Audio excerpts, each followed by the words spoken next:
We are moving on to John chapter 3, where the man called Nicodemus, Nicodemus എന്ന് പറയുന്ന വ്യക്തി ജീസസിനെ കാണുന്ന സാഹചര്യമാണ്. See, before that, I just want to say a word. See, basically, എൻ്റെ ഈ Bible studies എല്ലാം it's all pointing to yourself. അതെല്ലാം എല്ലാത്തിനും ഒരു കോമൺ തീമാണ് ഉള്ളത്. It is not to point fingers at any one of you. It is basically a pointing towards my heart. When God speaks to me, അത് ഞാൻ പറയുന്നേ ഉള്ളൂ. There is ഞാൻ ആരെയും കുറ്റപ്പെടുത്തുകയോ ഒന്നും ചെയ്യുകയല്ല. It is basically first regarding me and then to each one of us, so that we'll all learn together. So no personal things. Personality ഞാൻ ആരോടും ഒരു ഇതും പറയുന്നില്ല, കുറ്റപ്പെടുത്തുകയോ ഒന്നുമല്ല. It's all that we will all learn together and look into God's heart. അത്രേ ഉള്ളൂ. So now we come to the story of Nicodemus. Almost all of us know this story about the meeting of Nicodemus and Jesus. Probably we'll go through, read the story of that story and confrontation of Jesus with Nicodemus maybe next week. Today we look into the character of Nicodemus. Who is Nicodemus and what we can learn from the person Nicodemus. Now, maybe 3 points is what I have jotted down. As we look into Nicodemus, we look into our own hearts and see whether we fall in any of those categories. So, we read in verse 1, we read that Nicodemus was a religious leader and he was a Pharisee. വേറൊരു വേർഷനിൽ പറയുന്നത് he was a Jewish ruler, a ruler of the Jews എന്നാണ് പറയുന്നത്. So he was a Jewish religious leader, he was a Pharisee, he was a ruler of the Jews. And we see about Nicodemus also in John chapter 19 verse 39. John chapter 19 verse 39, we read verse 38 onwards. This is about the burial of Jesus. Afterward, Joseph of Arimathea, who had been a secret disciple of Jesus because he feared the Jewish leaders, asked Pilate for permission to take down Jesus' body. When Pilate gave permission, Joseph came and took the body away. With him came Nicodemus, the man who had come to Jesus at night. He brought about 75 pounds of perfumed ointment made of myrrh and aloes. So we realize that this same Nicodemus, whom we meet in chapter 3, is also a wealthy man. So these are the four characteristics that we see about Mr. Nicodemus, that he is a Jewish religious leader, he was a Jewish ruler, he was a Pharisee, and also he was a wealthy man. So a Jewish religious leader means that he knew much about the Torah, he knew much about the law, he knew much about what the Jewish custom used to teach the Jewish people. He knew much about the laws and commandments that God has given to the Israelites. So he is well knowledgeable about the Torah and the law that God has commanded. Secondly, we read that he is a Pharisee. See, Pharisee, I don't know whether you remember, we have already met few Pharisees in chapter 1, where these Pharisees come and meet John and ask him, who are you? Who are you? They keep on asking him, who are you? In verse 24 of chapter 1, we read that. If you aren't the Messiah or Elijah or the prophet, then by whose authority are you baptizing? So at that time, we realized that we learned that Pharisees are people who are so much learned in the law and Torah and also the added Jewish customs and all those things, so that they would be able to discern who a false prophet is, who a false Messiah is, who is the true Messiah, who is the true prophet, and who is the false prophet. So that they were able, that was their particular responsibility, wherein they would discern who is a false prophet. So first thing we learned that he was a very knowledgeable person. Second, knowledgeable person in the Torah, the law. Secondly, we learned that he is a knowledgeable person in the customs and the teachings of the Jewish things at that time. apart from the law. See, there were so many additions into the law, stating stating what all you should do and what all you should not do. So they have made additions to all these laws, and also that also he was knowledgeable. Thirdly, we came to realize that he was a ruler of the Jews. So just like Moses used to sit and hear the problems of the Israelites and bring a solution as a judge to them, this person was also a person who could bring about law, bring about, who was able to rule the people or judge the people. So he was again a knowledgeable, influential person. He was an influential person. He was a knowledgeable person. And in John chapter 19, verse 39, we read that he was a wealthy person. ഇത്രയും സ്വാധീനമുള്ള, ഇത്രയും ധനികനായ, ഇത്രയും വിജ്ഞാനമുള്ള ഒരു വ്യക്തി യേശുവിന്റെ അടുക്കിലേക്ക് വരും. So this is the scenario. He comes to Jesus genuinely to seek the truth. സത്യം കൃത്യമായി അന്വേഷിച്ച് കണ്ടെത്തുവാൻ വേണ്ടിയിട്ട്. He has his own questions. He has his own queries about Jesus. He has his own questions to be answered about his own life. He comes genuinely seeking what is the truth. See, he was a person who knew everything, almost everything about the law. He was a person who knew almost everything about the Jewish customs and teachings, about the Torah. He knew everything about the rules and regulations of the Israelites by which he could judge people, he could rule over people. And he was a very influential person. But still, he was willing to unlearn. He was willing to keep those things aside and come to Jesus seeking the truth. See, we at some point of time in our lives have done that. We knew certain things about the so-called God. We knew some things about the standards that God has. We knew few things about God, the etiquettes of God, about what the religion, Christian religion is trying to teach us, about what church is trying to teach us. But at one point of time, we realized that that is not what is actually required. More than that, there has to be a personal commitment between you and God. That is when we made that realization and we committed ourselves, our lives to God. Good, very good. We had made the first step to unlearn. Very good. But what about after that? Have we stuck on to the same old teachings that the church is trying to tell us? Have we stuck on to the same old teaching that has been in our intellect, that we have learned all these years? We were not willing to unlearn few things. Now, if God tells us something, do we justify? Do we say that no, that is because of this? That is not how it is to be interpreted. You know, you tend to say that that thing I know. You tend to say, oh, how I wish the other person, that person would listen to this. അവന് വേണ്ടിയിട്ടുള്ള ഒരു message ആയിരുന്നു ഇത്. അവനായിരുന്നു ഇത് കേൾക്കേണ്ടത്, ഞാനല്ല. How often do we say that no, that's not for me, he should hear? How often do we say that this is something I know, there is nothing new about this? Or do we judge the speakers saying that no, he always says things like this? No, I am a person who used to judge. Prosperity gospel parayna alkar, they will only say about that. Are we willing to unlearn?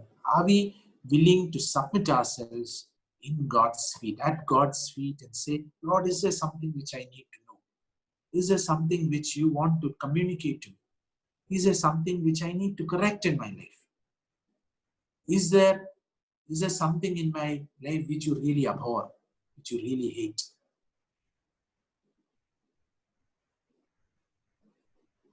So that is that was the first thing that we should learn from Nicodemus. Knowledgeable as he is, learned as he is, influential as he is, wealthy as he is, he was willing to unlearn. He was willing to come to God without any preconceived notion, without thinking that this is the only way to interpret, this is the only way to understand it. he just came open before Jesus, submitting himself, saying that I know all these things, but still I want to know the truth. I want to seek you. I want to know you. I want to understand what is the truth. He had a genuine heart. And that genuinity is the second point. See, we see that he came to Jesus after dark one evening. In verse 2, we read that after dark one evening, he came to speak with Jesus. Now, probably we tend to point our fingers at him. കുറ്റപ്പെടുത്താൻ chance ഉണ്ട്. ഒരു secret believer ആണ്, secret follower of Christ ആണ്, രാവിലെ വരാതെ രാത്രിയിൽ വന്നു and all. But still he came at night to genuinely find out what is the truth. And ultimately we see that he was genuine. In John chapter 19 we see that he was genuine and he wanted to do things for Jesus. Maybe he was busy. He was a ruler, he was a judge, he was an influential person, he was a teacher of the law, he was finding out heresies and whether something being taught is heresy or something like that. He was a Pharisee. He was busy in the morning, but still he found time at night to come to Jesus. We are also busy in our lives. We have things to study, we have things to do, we have responsibilities to take care of as a father, as a husband, as a brother, as a son. We have so many things to do. But when it comes to our relationship with God, do we justify our busyness in saying that, oh, I'm so tired today, I'm so lazy today, I just want to sleep? There was a story which I remember. There was a person called Mathan, and Mathan always used to pray before his sleep. And he used to sleep. So do we take God casually like that? How serious are we with this God? Are we lazy? Are we finding excuses in saying that I am tired and I don't want to spend time with God? See, many times we restrict God in our quiet times alone. I have taken quiet time, so everything is fine. See, if we are in a habit of taking quiet time in the morning, we are tired. We feel that we are not, we have not had our sleep, we have not slept well. But then what do? We snooze our alarm and then we sleep more. Night, if we are in a habit of taking quiet time in the night, we tend to give excuses, saying that I'm tired today, I just want to sleep. But let me tell you something, let me ask you something. Night, if there is an interesting movie to watch, if there is something really interesting that you wanted to see or hear, would you not keep aside your sleep? Early in the morning you get up, you have an exam to write. Would you not sit and study? So how serious am I in my quiet time with God? How earnestly do I seek God? This person, Mr. Nicodemus, was busy as he was. He was quite busy in the morning, but he took his effort to come to Jesus in the night. Keep aside your quiet time. Maybe your quiet times are all fine. How do I utilize the rest of my time? Binati keeps on saying about this. We have to keep aside our time in time as well. So that means 24 hours, 2.4 hours. Roughly 2.5 hours. How long is our quiet time? 10% of our 24 hours. So one day, 2.5 hours. How long is our quiet time? Half an hour? 15 minutes? 10 minutes? We need to understand that God is longing to spend time with us. See, I'm not saying that our quiet time should be 2.5 hours long. Our whole day is God's. How much do we spend time to seek God or to know God in that? maybe reading a word, maybe reading a Christian book, maybe listening to Christian songs. All these are shows your interest in seeking or finding God.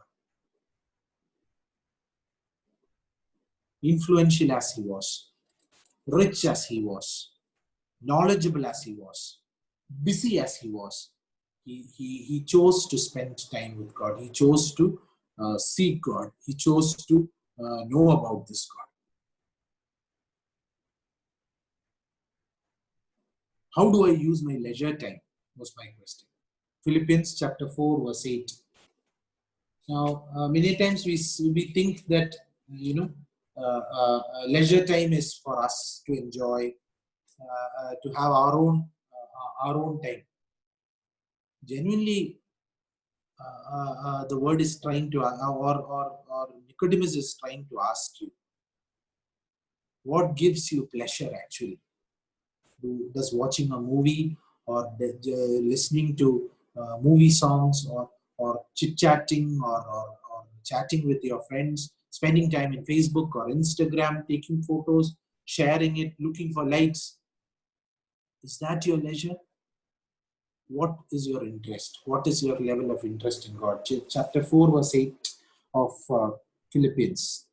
And now, dear brothers and sisters, one final thing. Fix your thoughts on what is true and honorable and right and pure and lovely and admirable. Think about things that are excellent and worthy of praise. We can choose to spend our leisure time in the way we want. There is no harm in that. But is it beneficial? Is it worthy? Is it excellent? Is the question that we need to ask ourselves. So that is the second point, that he took an active effort, that he was genuinely interested, and though he was busy, though he was tired, though he was influential, he took an active effort. How active an effort do I take? Thirdly, looking at the questions that we see, the discussion between Jesus and Nicodemus, we see that Nicodemus was a very genuine person. He was not like the other Pharisees who openly admit, at least saying that what we should tell the people that has sent us. So their only motive in chapter 1 was to give an answer to the people who have sent them. But here Nicodemus is a person who wants to get an answer genuinely from Jesus Christ. What do you mean? How can an old man? He keeps on asking questions. He's inquisitive about the answers that Jesus gives.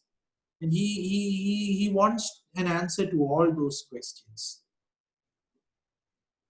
His questions were all so genuine. How do we come to God? What is the motive of seeking God? What is your heart's desire in seeking God? Is it to increase your knowledge? Is it to be acceptable in a Christian circle? Or is it genuinely because you want to know this God? Is it genuinely because you want to love this God? You want to know this God more so that you can be a step more closer to Him?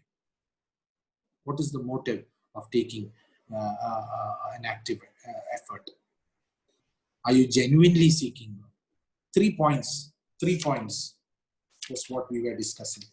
The first point was he did not let his influence or busyness or his wealth to become a stumbling block in seeking God. Second point was that he took an active effort in seeking God. Third point, he was genuinely seeking God, taking an active effort to know what this God is. Let's look into our lives.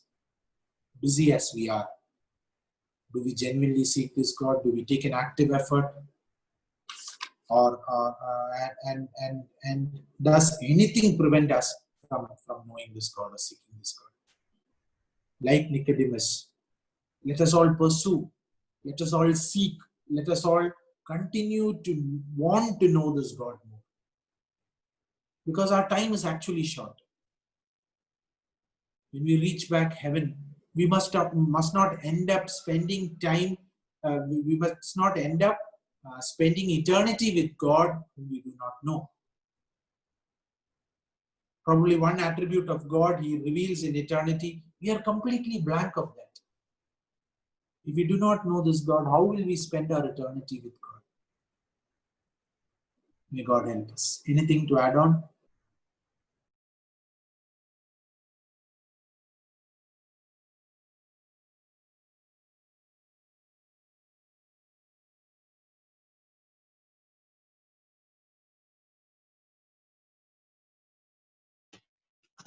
Hey, just wanted to share something in this context, കൂടുതൽ ദൈവവചനം